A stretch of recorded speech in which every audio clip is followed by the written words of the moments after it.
Hello, everyone, and welcome to the session Secure Management of 5G Services. As mentioned, my name is Patrik Rokyta. I'm the Vice President of Systems Architecture at NetNumber. And during the next 30 minutes, I will share my observations and experience with the deployment and management of cloud-native applications and elaborate on the associated security measures. The presentation will be rather technical to make you aware what security risks exist when running cloudified solutions on a Kubernetes cluster, so that you have the necessary knowledge later on when you go and select a solution that will reduce or mitigate these risks. The next slide, please. So as you can see, the title of this slide says the cloud native fail. And therefore, the content of the slide is definitely something you should never do in a production or a business critical environment. I have chosen to show this slide because many of us have started this way. And the reason was quite simple. We wanted to get a cloud native application deployed onto a Kubernetes cluster and manage the deployment process remotely and using centralized repository as quickly as possible in the initial phases of the transition from virtual machines to cloudified solution, so that deployment was the primary objective in these initial phases of the transition to cloud native. Security was left behind. It just had to work by default. So let's explore what this default deployment scenario looks like or has looked like approximately 4 years ago. So we will go back in time by 4 years and quickly replay this basic deployment scenario, but keep in mind that this scenario is highly insecure. So as you see on the slide, first we have learned to spin up a Kubernetes cluster and to capture a minimalistic application specification that shall be applied to the Kubernetes API server in order to deploy the application. The deployment task, expected to be a straightforward exercise by using the kubectl tool that everybody knows, has confronted us with the first hurdle. The task has simply failed. And with some research, we have managed to quickly identify the cause of the problem. And that was the missing config file the kubectl tool needs to communicate with the Kubernetes API server.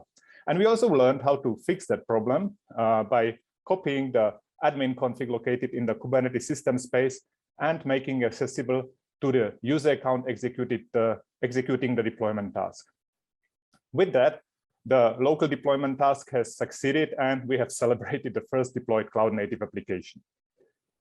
In the next phase, we have moved the deployment task out of the Kubernetes cluster and made it part of the CI/CD process, continuous integration, continuous delivery, or continuous deployment. We have installed the Helm client, which is the de facto standard packaging framework for Kubernetes, and try to deploy the application by the means of a Helm chart stored in a centralized repository. And the deployment task has failed again, but this time we already knew that the problem is the missing config file. So we have SFTP'd the admin config from the Kubernetes cluster onto the deployment server and successfully deployed the application in an automated way and with much less effort compared to the use of the virtual machines. So what we may not have been fully aware of at the time, and I'm sure we are aware of it today, were the significant security breaches that have paved the road to our initial success. We can do much better today. So let's leave all the insecure deployment procedures like this one behind and turn our attention to a secure deployment and management of cloud-native network services. The next slide, please. The Kubernetes cluster security relies on system data that shall only be accessible to privileged control processes, such as the Kubernetes API server, and to privileged users, also known as the sudoers. The Kubernetes cluster security arises and falls with how the privileged processes and users utilize or alter the system data, and whether the system data is securely kept and protected on its initial location. So the already mentioned copy or SFTP operations to the admin config circumvent the Kubernetes security by using the power of the sudoers, right? Something that shall never be done. Some of us may then wonder, hopefully not, how to manage the deployment and the operation of the cloud-native applications without the access to the admin config. But before going into the details, let's highlight one important aspect. There are several secure ways to access the Kubernetes API server. As you can see on the slide, it's highlighted in the yellow color. Application communicating with a Kubernetes API server, and we call them KNFs, the Kubernetes native functions, utilize an account-specific bearer token associated with role-based access control, RBAC, enforced on the Kubernetes API server. So in this presentation, and for the sake of simplicity, we will stick to the authentication method enforced by the admin config, that is the mutual transport layer security, MTLS, combined with the service access authorization utilizing the RBAC role. The next slide, please. Usually, when accessing a backend application, and this is something that you don't see on the slide, you would, for example, do during online banking or public virtual private cloud administration, your web browser would authenticate the server identity based on the server provided certificate and the certificate of the authority that has issued this server certificate. The identity of the user is then based on user logins credentials that may be supplemented by multi-factor authentication. And you can also observe single sign-ons across related backend applications that are implemented by the means of an identity provider. So that's again what you normally see in your daily life when you do online banking or any other kind of public secure server access. The secure access to the Kubernetes cluster presented on this slide utilizes a simple reverse proxy. And this reverse proxy sits in front of the backend application and forwards client requests to those applications. The forwarding can be done based on API prefix or other information included in the client's request. And the examples of the backend applications may include any kind of platform services that are deployed on the Kubernetes cluster for the management, monitoring, and visualization of the activities observed across the cluster. And the client is usually a web browser, but this may not necessarily always be the case. There can be also machine type clients that may access selected information delivered by the backend services, and we will elaborate on it. The simplicity of the solution based on a reverse proxy is a secure single endpoint for all backend applications that equally works on any virtual public or private cloud. The security is based on a well-known MTLS utilizing public key infrastructure that is specific to the administrative operations and therefore transparent to the PKI that is utilized internally by the Kubernetes cluster. And as you can see, the client, the web browser, must present a valid certificate to the reverse proxy to make it route the client's request to the backend application. So without the client to provide the certificate, the request will never make it to the backend applications. And the backend application can then either deliver the service or it can trigger additional authentication and authorization process, such as the well-known user login. And if the operator would not wish the client to anymore communicate with the backend applications, the client certificate can be simply revoked. The experience with this type of access is the same as with any TLS-based connectivity, including its pros and cons. So let's now have a look how the reverse proxy that is now shown to be used for access of HTTP-based services can be utilized during the deployment process by talking to the Kubernetes API server. The next slide, please. So during the deployment process, the deployment client, that is usually kubectl or Helm client, communicates with one of the API servers deployed on a remote Kubernetes cluster. As already outlined, the access to the Kubernetes cluster or to the Kubernetes API server needs a TLS configuration or an application that is provisioned with a bearer token the API server can map to a service account and the associated RBAC rules. You must authenticate with the API server in order to receive service from it. The reverse proxy utilizes mutual TLS on the ingress towards the kubectl or the Helm client, and the bearer token or RBAC on the egress towards the Kubernetes API server. And as already mentioned, the PKI for the ingress MTLS is something that is specific to the deployment process. It's not the PKI that you use on the Kubernetes cluster. And it is captured in a kubeconfig that is taken into use by the kubectl tool or the Helm client. Whenever they need to send requests to the API server, the tools will read this kubeconfig with the mutual TLS information in it. There can be even multiple public key infrastructures or multiple kube configs in use, for example, per supplier or per network service. It's definitely flexible how you structure the content of the kube config that is anyway standardized by Kubernetes, and how many of the kube configs you will have depending on the parties that supply or deliver solutions into the Kubernetes clusters. The main task for the operator is defining the least privileged access for the reverse proxy, such as denying the right to access the secrets stored on the Kubernetes cluster. The example that you see in the text boxes is showing a result of an unrestricted access, like you would do when using the admin config. So you'll be able to access any secret from the outside of the Kubernetes cluster. And then below in a green box, you see the result of a restricted access that is utilizing the reverse proxy and the associated RBAC rules.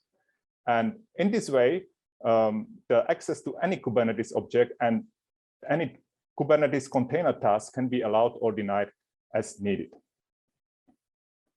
Once you restrict the access to the secrets, there automatically arises a question how to deploy secrets onto the Kubernetes cluster. By the way, there arises anyway the question how you would keep secrets securely stored at rest during the delivery and the deployment process. So let me present an answer to the both questions by having a look at the Bitnami sealed secrets. The next slide, please.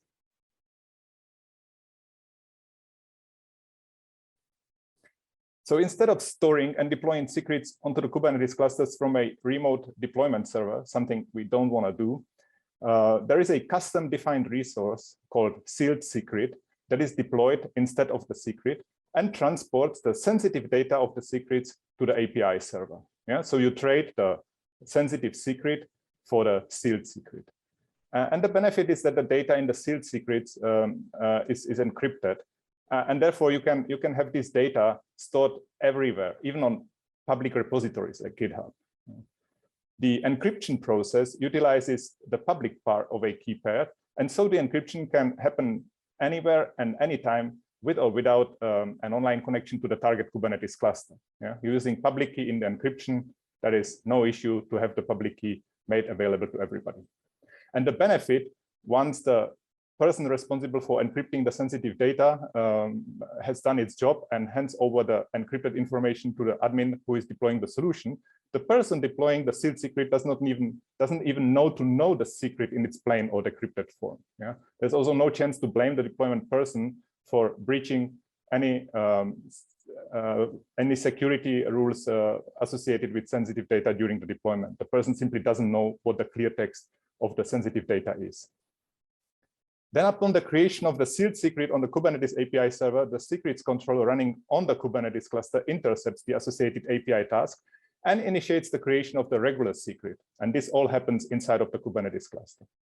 And for this, the secret controller utilizes the private part of the key pair and runs the decryption process of the sensitive data, of the sealed secret encrypted data, and uses this data in the creation of the regular secret. The decryption process is also executed locally on the cluster, and with this, the private key used in the decryption never leaves the Kubernetes cluster. It's periodically rotated, and therefore the process is quite secure. So having a solution in place for the secure handling of the Kubernetes secrets at rest during the transport and during the runtime is an important task to solve in every Kubernetes-based environment. Some applications prefer the management of the sensitive data via dedicated application-specific APIs or by the means of a key management server, but there always can be third-party applications that need Kubernetes secrets. And as the protection of the sensitive data at runtime was mentioned, let's have a closer look also at these aspects. The next slide, please. So even when the Kubernetes, even when the access to the Kubernetes secrets via the reverse proxy and the associated RBAC rules is now denied, you cannot see or change or create any secrets from the outside. There are also other ways to harvest sensitive data stored in the secrets. And some of the approaches include the inspection of the environment variables and files stored in the Kubernetes namespace by executing commands inside of the container, or by inspecting the container logs. Hopefully, they will not expose any sensitive data in clear text, or by manipulating the settings of the control application, such as manipulating the RBAC rules of the reverse proxy. And there are also advanced harvesting techniques that include the scan of the data stored on the ETSI disks, for example, when the ETSI disks are disposed. So all attempts listed here may need a proper mitigation action to be implemented. I would highly recommend that. And the example on the slide is again showing a denial of a execution application that is the attempt to list the container logs. And that denial procedure is done in exactly the same way as the denial of the access to the Kubernetes secrets. So it's done by the means of the RBAC rules associated with the reverse proxy. And you see in the white text box that basically the attempt to list the container logs will fail with this approach.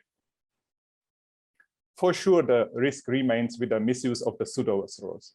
A sudo that administers the Kubernetes cluster can access any secret locally on the Kubernetes clusters. And this is where highly sophisticated solutions such as a key management system or even hardware security modules can be considered. Also, the concept of using the reverse proxy can be elevated on the benefits of OpenID Connect that provides for additional service access granularity levels. I wanted to present this simple solution for the start, and therefore I believe that we have accomplished the first part of the presentation and can now stop where we are and explore another important area, that is the secure management of the deployed network services. So let's go to the next slide, please. Deployments may deal with many different objects. So in the end, it may be really hard to keep the track of what is deployed. And the 3GPP network resource model that you see outlined on this slide is an interoperable topology model that captures generic and generation-specific and even vendor-specific aspects of a deployment. Already the generic network resource model provides enough standardized objects to capture all important characteristics of the deployment, such as the subnetworks, managed elements, managed element context, alarm lists, performance metrics groups, trace jobs, threshold monitors, alarm list, alarms objects. So, and even selected management objects such as the network function and reference point provide for subclassing. So you can basically make the manage object specific to the components of a dedicated generation of the mobile network, for example, 4G and 5G. With that said, you can make the manage function a MME function in the 4G network or the AMF function in the 5G network. So very good vehicle to model the deployment and also visualize it. And there are even extensions of the generic data model that include inventory data such as hardware, software, and license-specific information. So there's a lot of work done around this network resource model, and therefore let's have a look at it. Each managed object can be accessed by its distinguished name and consists of 3 elements. It is the object ID, the list of attributes, and the so-called name-contained objects that are lists of object managed at the next lower hierarchical level. So the network resource model is hierarchical. It's basically something you would know from the SNMP protocol from the MIPS. In addition, the top level of the NRM can be associated with so-called DN prefix that will make the portable deployment instance globally unique. So you can deploy the deployment instance with its NRM at the same time, for example, in a test and production environment, and then use different DN prefixes to make them globally unique. There can be several benefits derived from the use of the network resource model. The NRM sheds light on any level of the deployment topology. The attributes of the managed object are standardized and therefore well known to the consumers of the network resource model, even without the need to deliver the associated JSON schema or Yang model. And there are standardized service APIs you see on the right, defined, that can directly utilize the network resource model to provide a specific management service. And examples of standardized management services include provisioning, fault supervision, performance assurance, inventory information, file and streaming data reporting, and more. And 5G specific extensions provide for the management of the network slices and network slice subnets. So let's have a look at how the 3GPP network resource model can be applied to the 5G G node B implemented according to the Open RAN architecture. The next slide, please. Let's recap a little bit on 5G G node B. The 5G G node B consists of the distributed unit, DU, and the central unit, CU. where the central unit can separate the control plane component CUCP and the user from the user plane component CUUP. And as we know, the central unit integrates with a 5G core, where the NG control and NG user plane interface, NGC, NGU reference points, while the distributed unit is simply associated with one or more 5G cells delivering the new radio interface.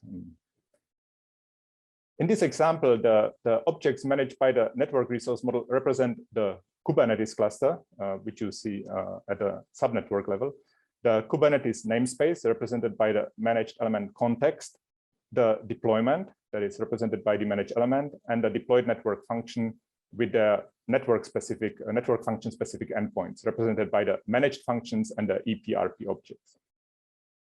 The distributed unit network function, in addition, manages 3 different new radio cells, and there is a central alarm list provisioned at the subnetwork at the Kubernetes cluster level. I want to mention that the relation between the deployment and the deployed network function does not necessarily need to be one-to-one, as you see on the slide. Equally, all 3 components of the GNB can be deployed and managed using a single deployment. The same applies for the relation between the managed element context, which means the namespace, and the managed elements, meaning the deployments. There is always enough flexibility in place to address the deployment flavor that the operator requires in order to satisfy the requirements for the use and assignment of Kubernetes namespaces across one or multiple deployments or even suppliers. So you can shape the network resource model and the relations between the elements the way you want or the way the operator needs it. So let's explore the GNB CUCP, the control plane function of the centralized unit, and see what information is captured in the associated managed object. So let's go to the next slide, please. The GNB CUCP, the control plane, mediates the control plane traffic between the distributed unit that is part of the 5G RAN and the access and mobility management function that is part of the 5G core, the AMF. By the means of protocol tunneling, the CUCP, in addition, can communicate with the session management function in the 5G core, the SMF, and the 5G user equipment that camps on the 5G cells.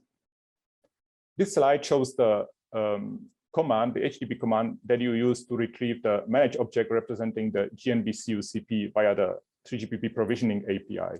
You see the NRM path, the network resource model path, starting with a subnetwork level and ending with a GNB CUCP function that is the 5G specific subclass of the managed function defined in the generic network resource model. And as always, during this presentation, the forwarding of the HTTPS query is done by the reverse proxy, delivering a secure access to the provisioning management service deployed as a backend application. So in terms of security, nothing has changed. We're still using the same concepts that has been presented so far on this session. On the right, we see the data obtained with a retrieved managed object, and that contains the object ID, the list of attributes, and 3 out of 5 reference points defined for the GNB CUCP. And the list of attributes contains mandatory configurable parameters defined in the network resource model, and also optional parameters or parameters that are inherited from the generic network resource model. People who work with Open RAN or with GNB, they will not know these parameters and what they mean. Important is that together with the content of the initial setup messages exchange between the distributed unit and the CUCP over the F1C reference point, and also based on the setup messages between the user plane CU and control plane part of the CU over the E1 reference point, the CUCP now has all information it needs in place to trigger the setup or update the NGC connection with the 5G core network. So there's basically no need to have additional attributes in place apart of the attributes defined in the network resource model, combined with the content of the messages that are exchanged during the setup between the components of the GNB. And in a similar way, dedicated configuration parameters are defined also for the other GNB components, the CUUP and the DU, and the managed 5G new radio cells.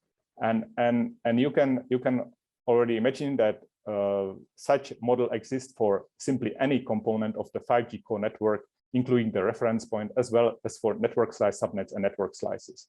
So all this is defined, and the benefit of it is that the model is simple and interoperable in terms of configuration, and the configuration can be provisioned irrespective of the G-Node-B supplier, and as mentioned, even without the need for the supplier to deliver the associated JSON schema or the Yang model. There could be still the case where the CUP supplier could require additional configuration parameters. This always happens. And for that, the generic network resource model provides for vendor-specific containers. But of course, every vendor-specific container needs the associated JSON schema or Yang model to be delivered by the supplier so that the operator can create and modify also the vendor-specific configuration settings. At the managed element level, the network resource model can be even utilized for HTTP-based triggering of Kubernetes deployments and the associated lifecycle management tasks, like you know them from Helm, including licensing, for instance. But that's a different story to tell. On this session, let's stick to the configuration aspects and elaborate on two additional configuration formats, the Kubernetes config map and the etc NFV configuration. So let's go to the next slide, please. Kubernetes is mandating the config maps API resource to separate configuration from the application and secrets. You can see an example of the config map on the left side of the slide. And the config map object can be simply created during the deployment process or even in isolation.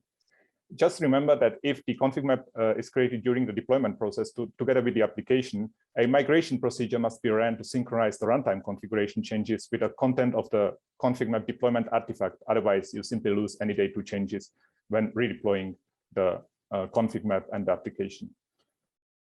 Whether the configuration is managed as a Kubernetes object or as an artifact pulled from a configuration server, the content of the configuration can be simply the content defined by the 3GPP network resource model, as outlined in this presentation and as seen in the middle of the slide. So basically, the content of the configuration between the Kubernetes config map and compared to the provisioning API in the middle is exactly the same. There is no mapping needed. Mapping is needed for yet another configuration format, that is the etc NFV configuration, and the associated API providing for the configuration pool and configuration patch operation. And you can see an example of it on the right-hand side of the slide. As mentioned, the format of the etc NFV configuration follows an etc-specific data model, and with this, you need a mediation function to mediate the 3GPP network resource model and the etc data model. Good news is that all three configuration formats can be supported without a loss of information. And using the reverse proxy concept as outlined in this presentation, the only work you will have is with the mediation function. The last use case to be presented on this session is the fault supervision management service. So let's move to the next slide, please. And I have included the fault supervision management service to show an example of a management service that utilizes the reverse proxy to outline, again, the security solution that is in focus of this presentation. But there is also one additional aspect. Because we have restricted the visibility of on the sensitive data stored on the Kubernetes cluster, we cannot access any secret anymore. That automatically increases the need for the application to reliably report any alarm state associated with the sensitive data. For example, if the application has no sensitive data mounted into its container-specific file system or environment, or if data is malformed, you need to see it in a different way, and for that, alarms can be used. So, and alarms can be further be triggered as a result of threshold crossing notifications delivered by the performance assurance management service. So instead of observing a multitude of KPIs and metrics, the deployment shall be defined with its specific thresholds, also known as guardrails. And a service alternation alarm shall be triggered upon the crossing of the configured threshold value. Optimally, the threshold crossing shall automatically trigger a tailored auto-healing task. The 3GPP fault supervision management service can work directly with the 3GPP network resource model by accessing the alarm list managed as a part of the network resource model. And the slide shows the secure access to the subnetwork specific alarm list by the means of the provisioning API on the left, and the query of the very same alarm list by using the fault supervision API on the right. Both operations are triggered from a web browser and routed securely via the reverse proxy to the backend application delivering the managed service. Nothing has changed in terms of security here. The fault supervision management service cannot only access and filter the alarm list managed as part of the network resource model, it further provides for the manipulation of the alarm data, and that includes the administrative acknowledgement and acknowledgement of alarms, administrative clearing of the alarms, or adding managing comments associated with an alarm, exactly what every OSS station would do. Let's go to the next slide, please. So security will not come up without an effort that may be less or more significant whenever elevating to the next security level. But I am sure we all agree that there must be a minimum security level implemented and observed right from the start in any cloud native deployment delivering business critical or production level services. Because we ran out of time, I would suggest that we have reached the end of this session. I hope it was valuable too, and hopefully without big surprises. Please address any concerns or comments or suggestions to me, so that we all succeed in this exciting journey deploying and operating telco services on virtual private and public clouds in a secure way. Thank you for attending.